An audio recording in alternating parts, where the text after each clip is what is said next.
Japani kuna kazi ya kipekee na ajabu. Lala tu katika nyumba moja kwa usiku mmoja na unaweza kulipwa $100,000. Inaonekana kama hela rahisi, sivyo? Lakini karibu hakuna mtu anayetaka kuifanya kazi hiyo. Kusafisha nyumba yenye mizimu. Unahamia kwenye nyumba ambayo mtu amefariki hivi karibuni. Ukikaa humo kwa wiki nzima, nyumba hiyo inachukuliwa kuwa safi, kisha mwenye nyumba anaweza kuipangisha au kuuza kama nyumba ya kawaida. Ana ni mtaalamu wa kusafisha nyumba za mizimu. Anamiliki taa maalum ya roho. Ukiweka taa hiyo ndani ya nyumba na ikianza kupepesa, hiyo inamaanisha kuna mzimu karibu. Usiku mmoja taa ilianza kupepesa. Ana akaanza kupekua chumba baada ya chumba. Alipofungua mlango wa bafu, na kweli kulikuwa na mzimu. Mwanaume alimkodolea macho Ana, ameshikwa na mshangao kuona Ana anaweza kumuona. Hiyo ni kwa sababu Ana ana kipawa cha kipekee. Anaweza kuona mzimu. Mzimu alijaribu kumtisha, lakini Ana hakushtuka. Alifungua mlango kwa utulivu, kisha mbele ya mzimu akaanza kujiandaa kulala. Mzimu alipojaribu zaidi kumtisha, lakini Ana hata hakupepesa macho. Kwa nini? Kwa sababu Ana alijua jambo muhimu. Mizimu haiwezi kugusa chochote, wala vitu, wala watu. Asubuhi iliyofuata Ana alianza kuchora.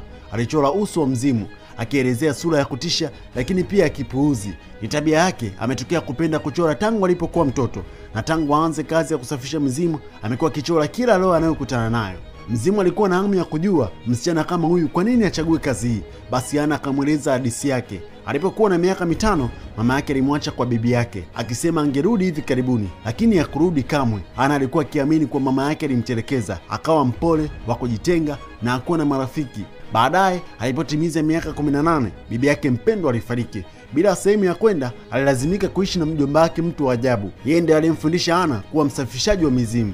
Mzimu aliposikia haya yote, alihisi kitu ambacho hakuwa amehisi kwa miaka mingi: huruma. Wawili hao walitulia pamoja kwa siku kadhaa kwa amani, lakini usiku mmoja Ana alipata kisanduku cha tape za muziki chini ya kitanda. Mzimu alipokiona alifurahi sana. Ilibainika kwa zamani alikuwa mwanamuziki, lakini haijalishi alivyojaribu, muziki wake haukuwahi kutambuliwa. Mwishowe alikata tamaa na akafariki katika chumba hicho hicho. Ile tepu ilikuwa ni rekodi yake ya mwisho, kipande chake pendwa zaidi. Alimsihi Ana amsaidie aitumie tepu hiyo kwa kampuni ya muziki, halafu angeweza kupumzika kwa amani na kuzaliwa upya. Ana alikubali, na kama alivyokuwa ameahidi, mzimu akatoweka. Kazi yake pale ilikuwa imekamilika. Ana alikuwa karibu kucheza ule mziki, lakini ghafla simu yake ikaita. Ilikuwa ni mjomba wake. Alikuwa amempangia kazi nyingine mpya. Maana yake Ana ilibidi ahamie tena nyumba nyingine yenye mzimu.